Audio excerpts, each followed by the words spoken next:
Halo semuanya, selamat datang di podcast 27. Hari ini kita bakal ngobrolin topik yang relate banget nih sama banyak orang, terutama generasi kita yang kerap disebut Gen Z. Lost and found, menemukan jati diri di tengah ekspektasi.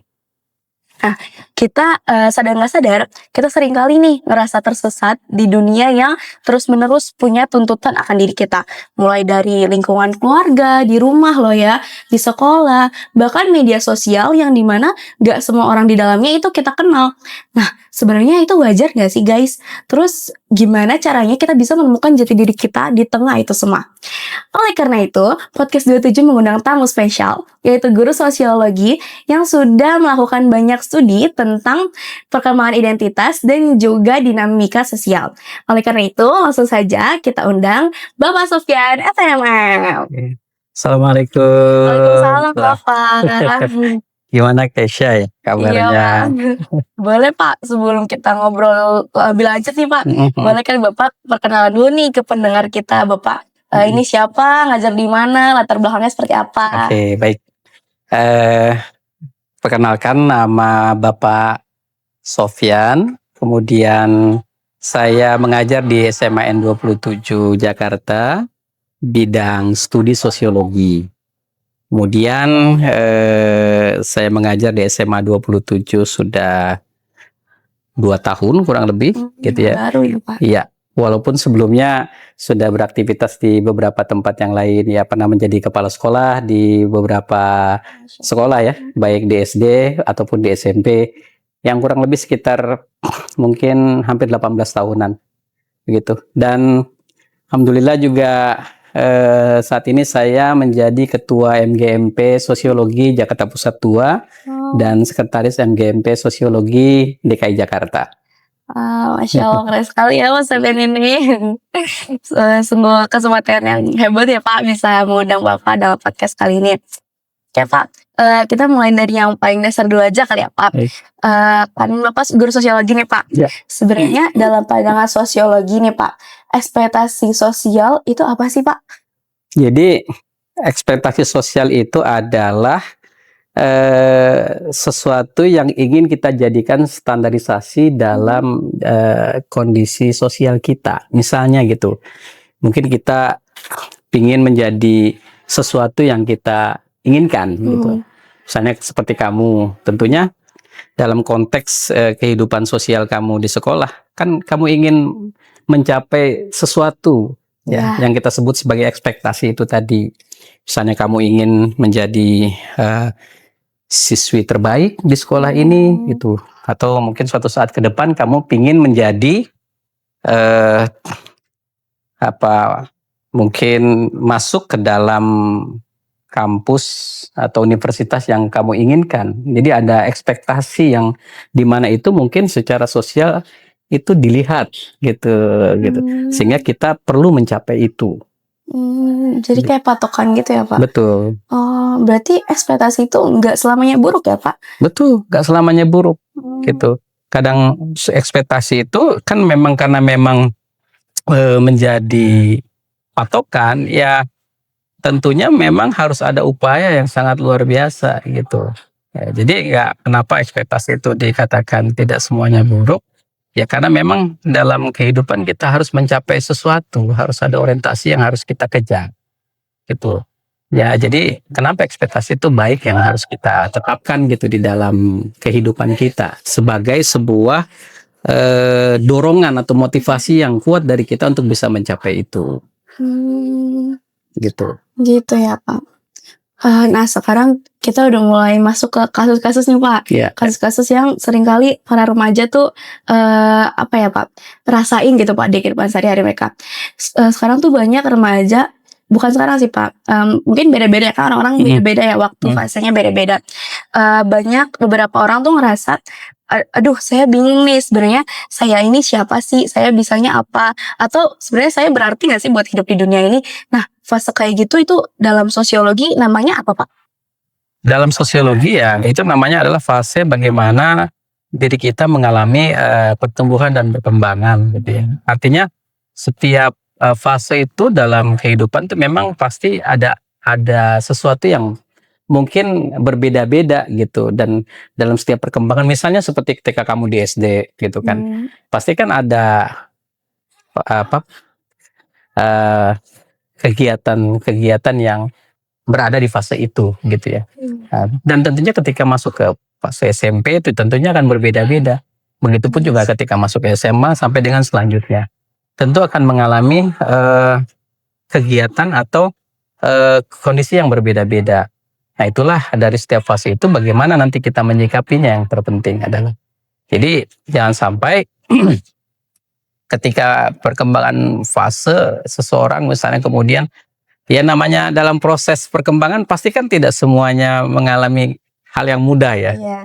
Kadang-kadang pasti ada yang nggak sesuai dengan apa yang dia inginkan atau tidak sesuai dengan ekspektasi tadi gitu ya. Nah, tetapi bukan berarti setelah dia misalnya anggaplah mengalami kegagalan kah atau mengalami ketidaksesuaian dari apa yang dia inginkan, lalu kita menyerah gitu atau kita merasa gagal gitu.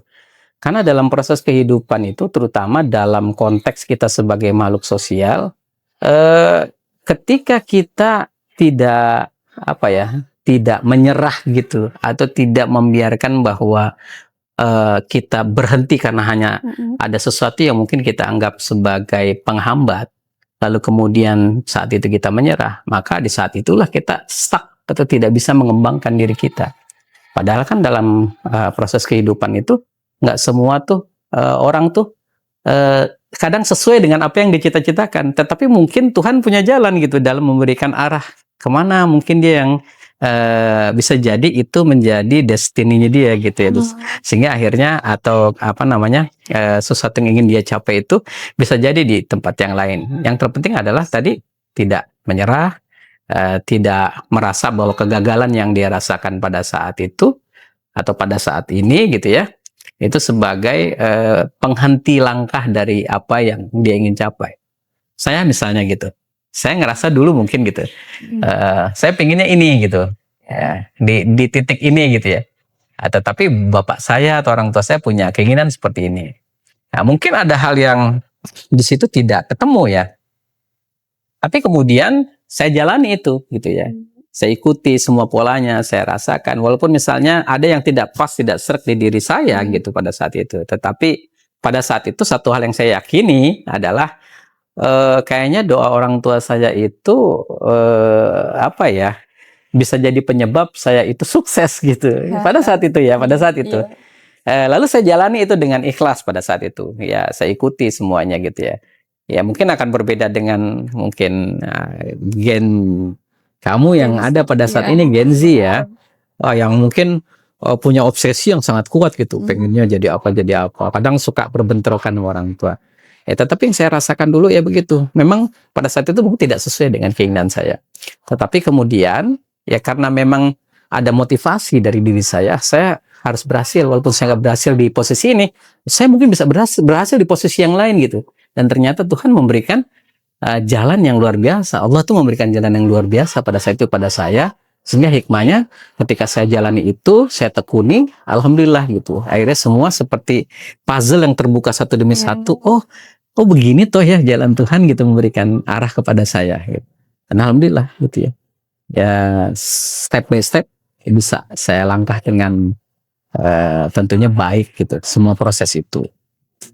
Pada intinya kita jangan sampai menyerah ya Pak. Betul, jangan menyerah. Satu masalah aja, satu fase aja kita udah lelah duluan. Betul. Karena kan memang setiap manusia itu pasti akan diberikan masalah. Gitu. Saya meyakininya begitu. Jadi kalau kita lihat mungkin ada orang yang kelihatannya biasa-biasa aja, belum tentu.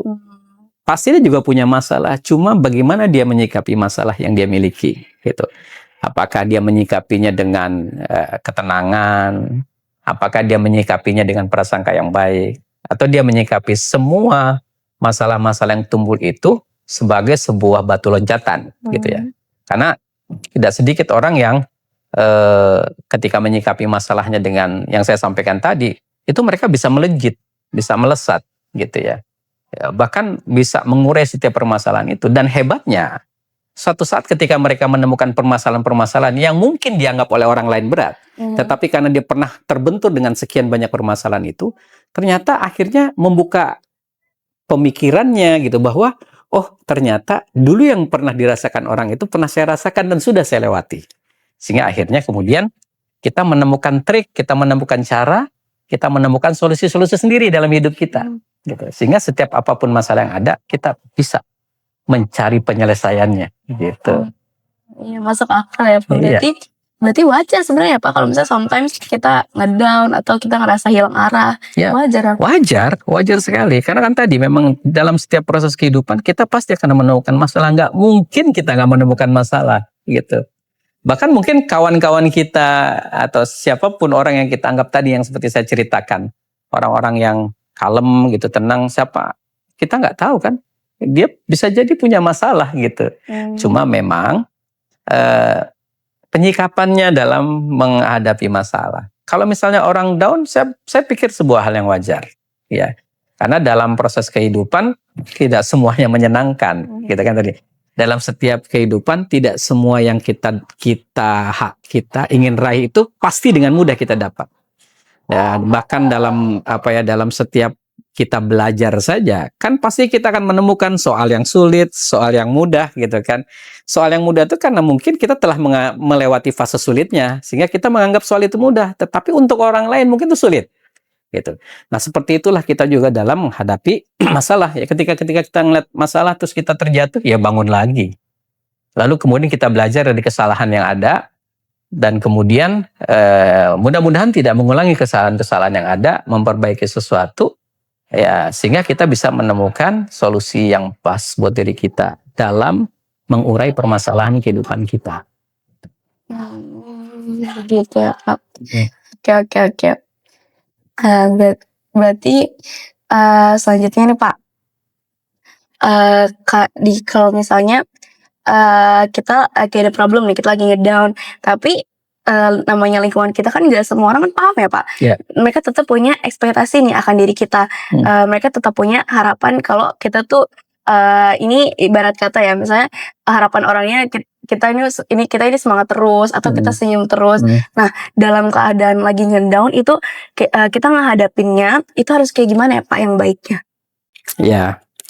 Ya tentunya yang harus kita kuatkan itu adalah diri kita dulu gitu ya. Karena setiap masalah itu kuncinya ada pada diri kita ya. Kalau konteksnya tadi kita down, ya maka yang harus kita kuatkan pertama diri kita, gitu. Nah setelah kita kuatkan diri kita untuk lebih menambah, gitu ya motivasi, maka kita juga perlu kadang-kadang menceritakan permasalahan kita pada orang lain, pada siapapun yang mungkin kita kenal dan kita percaya ya, misalnya orang tua kita, gitu kan. Lalu bisa juga kalau di sekolah mungkin dengan guru-guru kita atau guru-guru bimbingan konseling kita gitu. Sehingga berbagi masalah tentunya akan meringankan. Walaupun memang akhirnya solusinya pasti akan kita ambil. Jadi kalau kita melihat seperti itu. Jadi kita coba lihat dulu. Jadi kita tidak perlu melihat bagaimana orang menganggap kita juga nantinya kan. Kadang-kadang kan wah kita lagi begini nih, orang terus punya prasangka lagi begini nih orang nih gitu kan ya gitu. Ya kadang iman seseorang gitu dalam Islam saja bisa naik bisa turun gitu kan. Ya tentunya dalam kehidupan kita juga pasti punya hal yang seperti itu. Kehidupan kita bisa naik bisa turun, masalah kita juga bisa banyak bisa juga nggak ada masalah gitu ya. Tetapi yang terpenting tadi kembali laginya adalah diri kita. Jadi kuncinya ada di situ gitu ya. Nah setelah diri kita bisa bersahabat dengan emosi kita, dengan apa yang kita terima, menerima dengan tentunya dengan lapang dada terhadap setiap masalah yang kita terima, itu akan memberikan dampak banyak hal sebetulnya. Secara kondisi secara kondisi psikis kita itu akan mungkin jauh bisa lebih tenang dan tentunya tubuh akan merespon positif gitu. Kan nggak sedikit juga orang yang nggak mudah ketika mendapatkan tekanan karena dia terlalu tidak bisa melepas tadi, tidak bisa bersahabat, tidak bisa berdamai dengan masalahnya, sehingga akhirnya yang terjadi nggak sedikit yang kemudian dia melarikan diri dari masalahnya, tetapi bukan menemukan solusi, tapi malah makin jauh dan makin terjerembab dengan masalahnya. Ada yang berpikir mungkin dengan merokok itu menyelesaikan masalahnya, kemudian gak bergabung dengan teman-temannya mungkin yang dalam tanda kutip akhirnya malah bahkan terkena narkoba dan sebagainya, mengurung diri di kamar, ya ikut tawuran dan sebagainya sebagai pelampiasan dari masalah yang dia punya gitu kan. Banyak gitu yang sebenarnya akhirnya mereka malah ya tersesat di jalan yang salah gitu. Tersesat sudah di jalan, kan ada orang tersesat di jalan yang benar juga gitu kan. Nah, ini tersesat di jalan yang salah gitu ya. Udah tersesat di jalan yang salah pula gitu kan. Nah, akhirnya menambah tumpukan masalah yang dia miliki. Maka faktor diri itu penting gitu, faktor diri. Jadi kita harus bisa menelaah setiap masalah, ya kita renungkan. Ya, bagi kita yang muslim sebenarnya simpelnya jawaban saya adalah kalau kita lagi punya masalah, udah back to Allah saja gitu. Iya betul, karena ya hanya yang maha pemurah, pengasih dan penyayang lah yang mungkin akan memberikan solusi buat kehidupan kita. Ya ambil wudhu, gelar sejadah, duduk merenung sejenak gitu kan. Kadang-kadang kan kita begitu, kalau punya masalah ya kita duduk sejenak, kemudian ada tekniknya, misalnya kita menarik nafas, ya menenangkan pikiran kita, lalu menelaah satu demi satu, nah gitu, sehingga akhirnya kita bisa merangkai semua masalah itu, dan dengan ketenangan mungkin kita juga bisa menemukan solusi-solusi terhadap masalah itu. Karena dengan ketenangan tuh pasti kita akan menemukan jalan gitu. Tapi kalau yang panik, ya kan, berapi-api, cara berpikirnya mungkin serabutan gitu, atau apa ya, karena emosional gitu kan ya, sehingga dia tidak menemukan step, akhirnya pakai jalan-jalan singkat yang tadi saya sebutkan, ya tersesat di jalan yang salah akhirnya gitu kan, makin jauh gitu, makin tidak menemukan solusi terhadap masalahmu gitu. Berarti mungkin ya Pak, faktor sekarang pengguna narkoba, pengguna rokok makin banyak, itu bisa jadi karena mereka tersesat itu ya Pak, mereka tersesat di mungkin pelampiasan terhadap masalah, kan kita kan tidak tahu juga gitu, ada pelampiasan terhadap masalah, ada juga mungkin karena memang faktor-faktor yang lain yang bisa jadi penyebab terkait dengan masalah itu. Tetapi tidak sedikit ya beberapa kasus yang saya temukan gitu ya, di tempat-tempat yang lain gitu ya, mereka pikir merokok itu memang membuat ketenangan tersendiri buat mereka katanya gitu ya, walaupun akhirnya di satu waktu, di satu titik, akhirnya ada kondisi di mana mereka yang mungkin karena cukup sering gitu, akhirnya menyebabkan fisiknya tidak bisa mungkin menerima, dan kemudian ada yang terkena penyakit dan sebagainya, yang paru-parunya, dan itu mengalami dampak jangka panjang lah dari misalnya merokok itu, apalagi kalau narkoba dan sebagainya itu akan lebih jauh kan. Nah, itu makanya perlu bagaimana kita bisa mengatur diri kita gitu, supaya ya dalam kehidupan setiap fase itu memang seperti itulah gitu ya, itu kurang lebihnya. Wah, oke Pak. Jadi kita udah ngobrolin banyak ya Pak seputar ekspektasi, terus bahkan contoh kasusnya. Sekarang saya mau tanya, kan Bapak ini udah berada di ranah pendidikan ini udah cukup lama ya Pak. Pernah jadi kepala sekolah, terus sekarang jadi guru di SMA 27. Kira-kira Bapak pernah nggak sih Pak, apalagi kan fase-fase anak SMA nih, fase-fase mereka lagi mencari jati diri mereka. Bapak pernah ketemu nggak siswa-siswi yang sedang dalam fase tersebut? Terus peran sekolah dalam mendukung siswa atau siswi tersebut tuh apa sih Pak? Oke. Baik, saya pernah di fase-fase pendidikan dari level SD, SMP dan SMA ya, alhamdulillah gitu ya. Tentunya pasti menemukan case-case atau kondisi-kondisi kasus tertentu yang luar biasa terkait dengan masalah-masalah siswa-siswi kita, gitu kan. Apakah masalah misalnya gitu ya, masalah belajar gitu, kemudian masalah di internal keluarga mereka gitu kan, masalah antar teman, Iya. ya, kemudian masalah siswa dengan masalah guru, ya, bahkan juga mungkin masalah guru juga yang kemudian bisa jadi berefek di dalam proses mereka bertugas sebagai guru di kelas. Jadi sebenarnya banyak sekali masalah-masalah tersebut, ya. Contoh misalnya ketika ada masalah ada siswa yang belum merasa sesuai gitu ya dengan target yang dia pingin gitu kan. Itu pernah gitu saya bertemu kondisi di mana itu sampai kemudian orang tuanya karena mungkin dia, kalau bahasa kita itu obsesinya kuat gitu. Dari SMP dia ingin masuk misalnya SMA yang sesuai banget dia pingin gitu ya. SMA yang sangat dia pingin sekali gitu kan. Sehingga akhirnya nggak sampai di SMA itu gitu kan. Oh, kemudian dia berhari-hari itu tidak mau tidak mau bertemu sama orang tuanya, mengurung diri di kamar. Ya, kemudian akhirnya kita yakinkan bahwa sekolah itu hanya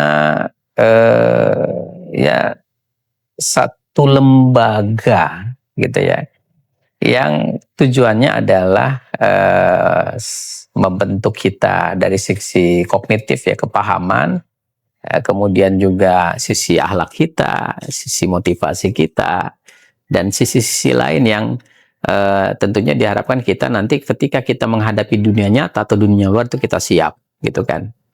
Jadi itu cuma satu gitu ya, artinya cuma satu lembaga yang fungsinya untuk itu. Tetapi sebenarnya belajar itu bisa kita dapatkan di mana-mana sebenarnya, gitu kan? Karena nggak sedikit juga ya orang yang sukses, tapi mereka mungkin tidak mendapatkan keberuntungan seperti kita yang bisa masuk lembaga pendidikan. Tapi kenapa mereka bisa sukses? Misalnya, oh ternyata mereka punya motivasi yang tinggi. Misalnya ada seorang dokter di Universitas Gadjah Mada, itu bapaknya adalah seorang penarik beca, ya, bapaknya seorang penarik beca. Tapi kok dia bisa sukses gitu jadi dokter, gitu kan? Kalau dipikir-pikir kan mungkin secara kemampuan finance orang tuanya pasti lemah dan kurang. Tetapi mungkin yang tidak disadari oleh si anak ya, bahwa orang tuanya juga punya keinginan yang besar untuk keberhasilan si anak. Dan memang si anak juga punya keinginan besar untuk memperbaiki kehidupan keluarganya melalui dia gitu. Sehingga akhirnya dia belajar sungguh-sungguh dan kemudian mendapatkan fakultas kedokteran di UGM, dan dia sungguh-sungguh juga belajar, dan tentunya juga dia nggak tinggal diam, dia juga berjualan gitu untuk menambah hal-hal yang mungkin diperlukan gitu untuk biaya tertentu dalam proses pendidikannya. Orang tuanya juga begitu luar biasa, tapi sukses, berhasil, dan dia menjadi salah satu dokter yang begitu luar biasa. Nah, artinya di kita pun ya, misalnya kalau di level-level SMA pun juga seperti itu, pasti juga akan menemukan kondisi-kondisi seperti tadi gitu ya.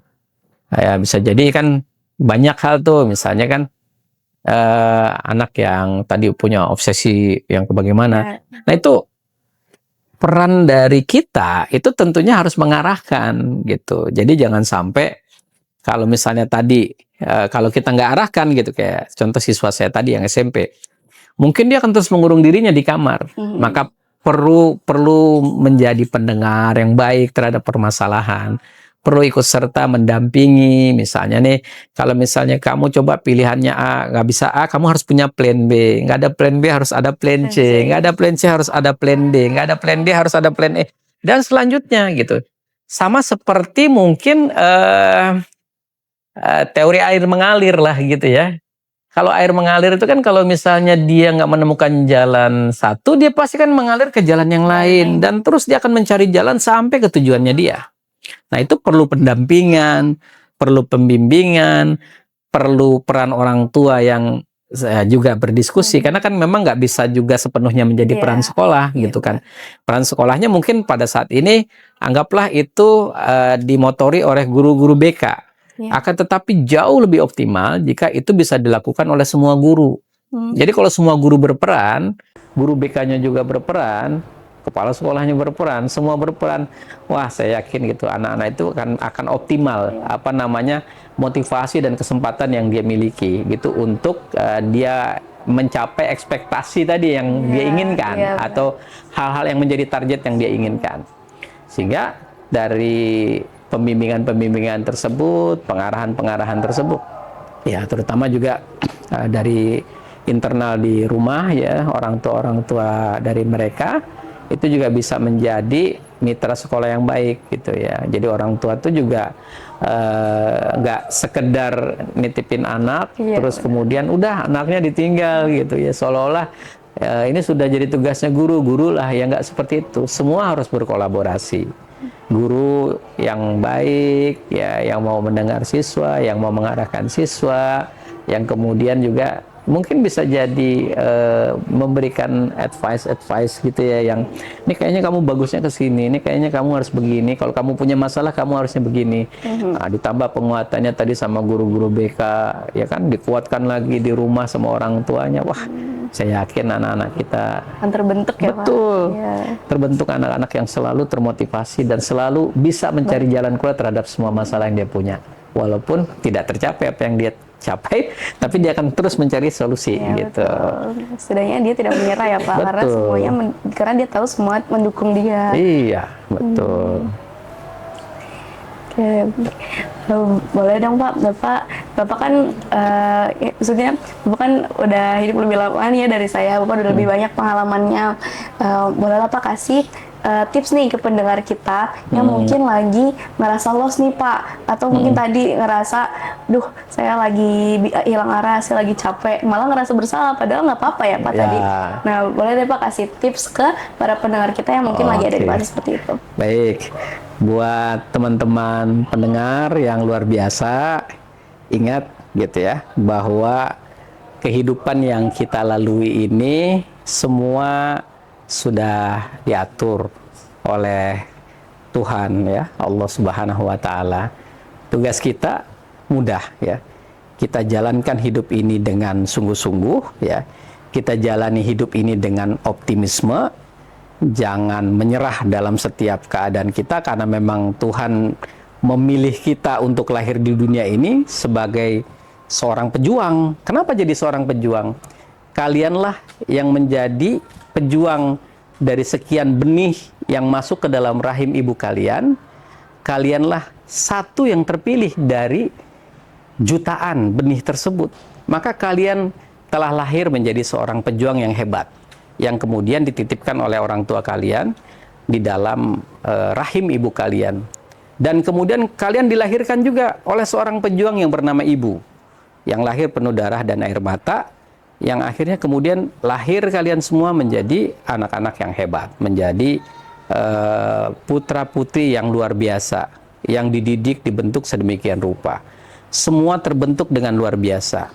Kalaupun dalam kehidupan kita ada masalah, saya yakin itu hanya kerikil-kerikil kecil saja gitu. Tetapi karena kalian tadi lahir dari kondisi yang begitu luar biasa, berjuang, lalu kemudian diperjuangkan oleh orang tua kita, maka kembali kalian juga harus berjuang dalam proses kehidupan kalian. Kenapa? Karena memang kehidupan ini harus kita perjuangkan. Tidak ada sesuatu yang tidak bisa kita perjuangkan, dan harus kita perjuangkan supaya kita bisa mencapai apa yang kita inginkan. Dan ingat, setiap kita jatuh, maka setiap kali pula kita harus bangun.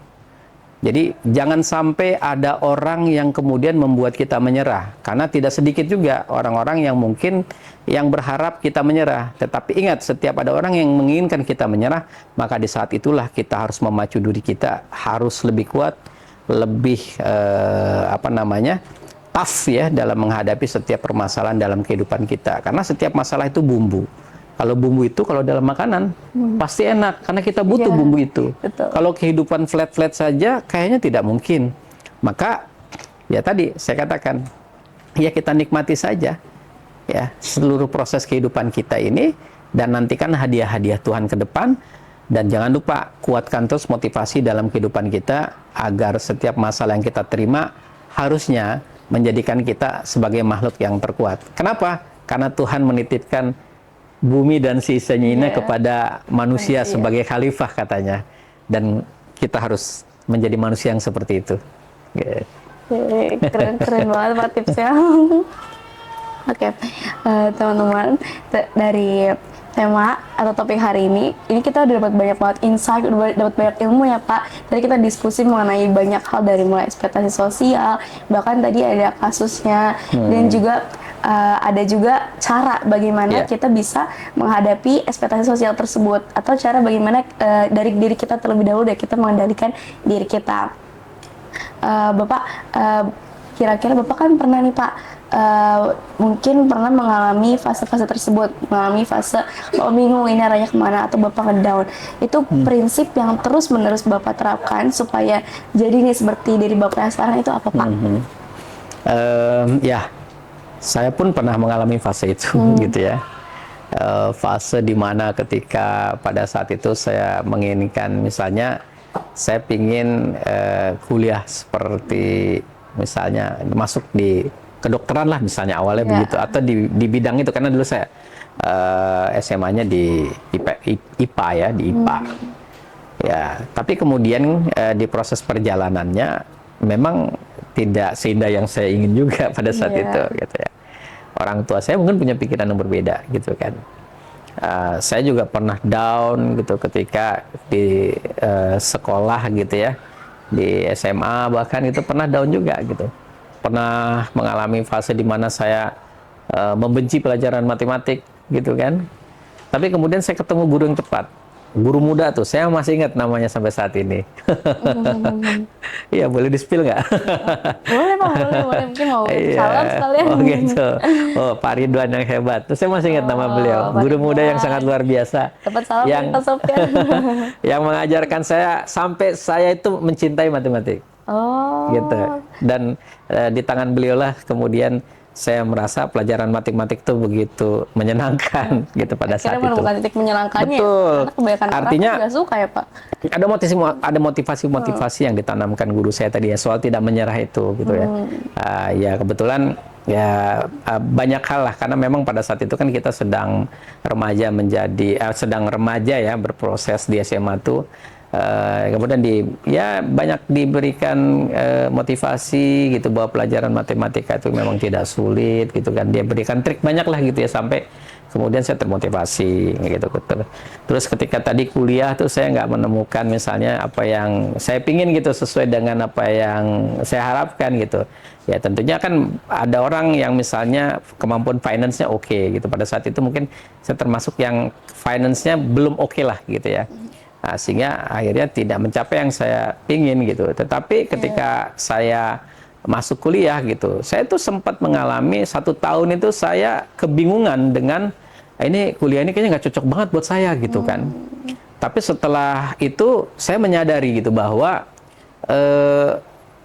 saya melakukan ini sebenarnya buat apa gitu kan. Tadinya mungkin sekedar memenuhi keinginan orang tua saya, kemudian lalu ekspektasinya saya rubah pada saat itu, walaupun saya sudah telanjur di situ. Kemudian saya dorong diri saya lagi, ya apapun yang sekarang sudah saya terima, ini saya coba optimalisasi. Akhirnya pada saat itu saya coba optimalisasi gitu kan. Saya coba kembangkan juga pada saat itu untuk mengganti istilahnya kejenuhan yang saya punya dengan ikut aktivitas organisasi pada saat itu, supaya nggak terlalu fokus pada masalah yang satu gitu, masalah kuliah. Sehingga akhirnya terbantu dengan organisasi yang saya ikuti dulu, namanya Senat Mahasiswa ya. Nah, jadi akhirnya kemudian saya bisa jalankan itu dua-duanya gitu. Untuk yang satu istilahnya untuk menempatkan hobi saya gitu di organisasi gitu. Yang satunya lagi saya memang untuk kuliah. Kemudian banyak teman, karena banyak teman mereka banyak juga memberikan. Makanya kenapa kalau di ilmu sosial itu interaksi sosial itu kan penting sekali. Karena kenapa? Ternyata kepala-kepala yang berbeda itu bisa memberikan banyak insight. Iya. Kalau kita cuma bicara dengan satu kepala, satu kepala itu mungkin bicaranya jelek terus. Iya. Maka kan insight yang kita terima selalu jelek gitu. Tetapi ketika kita banyak kepala dan kebetulan ada kepala lain yang memberikan insight yang berbeda, itu menjadi motivasi dan masukan yang sangat berharga buat saya pada saat itu.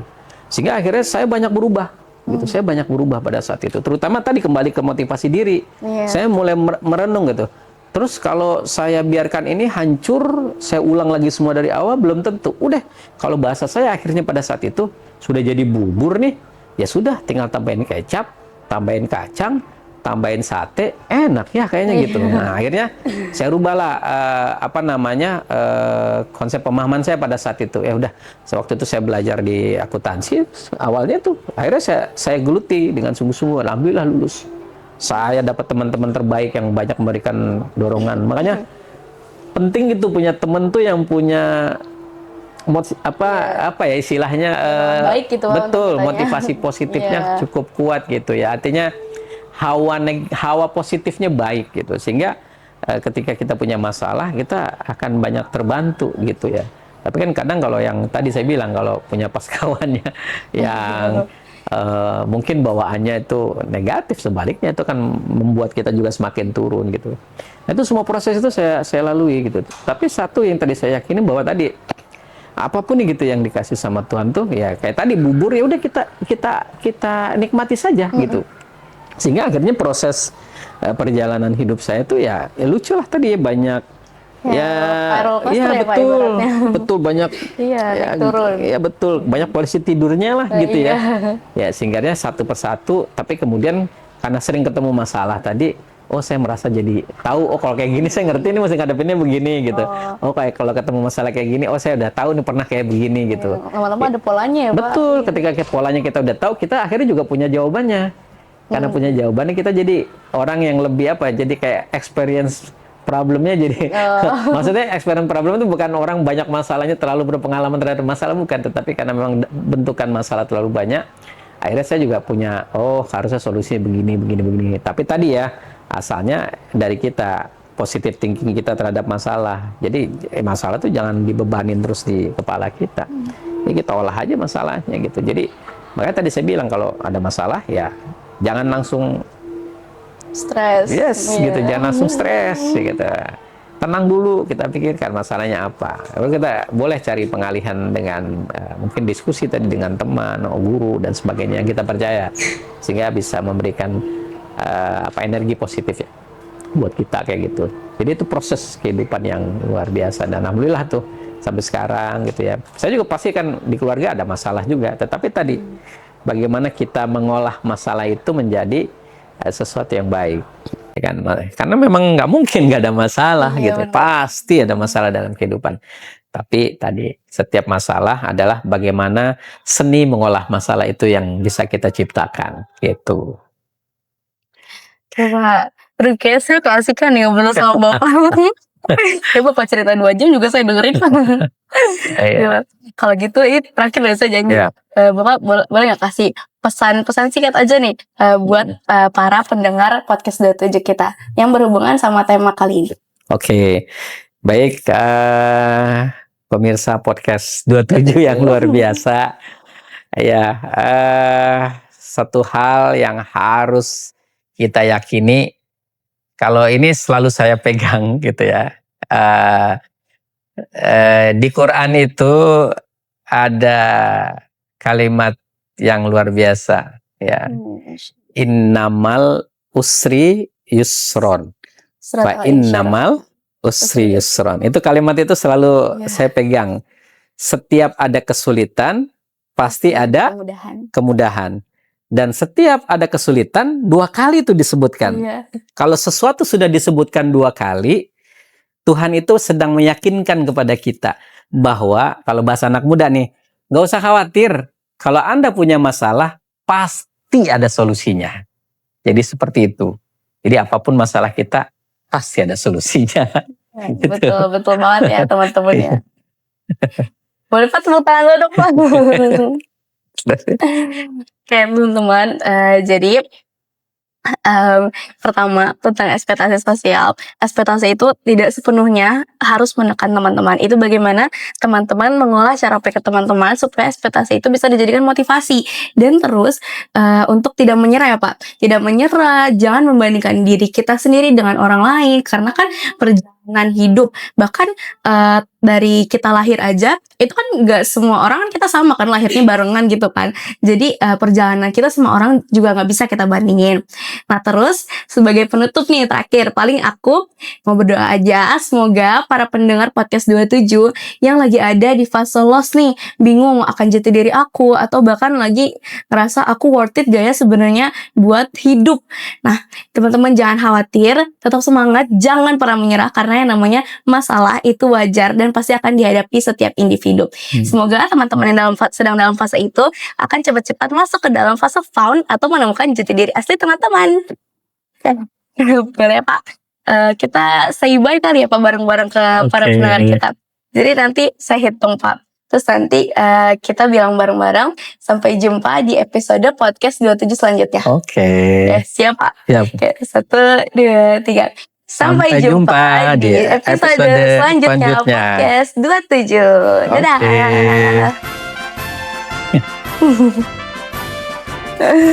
Udah Pak.